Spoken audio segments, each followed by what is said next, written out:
शिवाजी विद्यापीठाचे कुलगुरू doctor DT. Shirke हे 6 ऑक्टोबर 2025 रोजी निवृत्त झाले होते.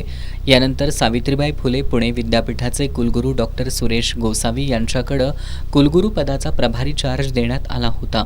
ऑक्टोबर 2025 पासून शिवाजी विद्यापीठ पूर्णवेळ कुलगुरूंच्या प्रतीक्षेत होतं. अखेर आज प्राध्यापक डॉक्टर रजनीश कमलाकर कामत यांची शिवाजी विद्यापीठाचे 14वे कुलगुरू म्हणून निवड करण्यात आली आहे.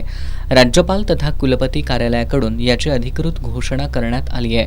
डॉक्टर दिगंबर शिर्के यांच्यानंतर सलग दुसऱ्यांदा शिवाजी विद्यापीठातील प्राध्यापकाकडेच कुलगुरू पदाचा पदभार आलेला आहे. डॉक्टर कामत हे शिवाजी विद्यापीठाच्या इलेक्ट्रॉनिक्स अधिविभागाचे माजी प्रमुख असून विज्ञान आणि तंत्रज्ञान विद्याशाखेचे अधिष्ठाता म्हणून त्यांनी काम पाहिलंय. सध्या ते मुंबईतील डॉक्टर होमी भाभा समूह विद्यापीठाचे कुलगुरू आहेत.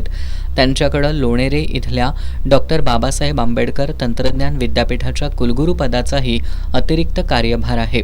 त्यांच्या या निवडीमुळे अखेर शिवाजी विद्यापीठाला पूर्णवेळ कुलगुरू मिळाल्यानं शैक्षणिक स्तरातून समाधान व्यक्त केलं जाते.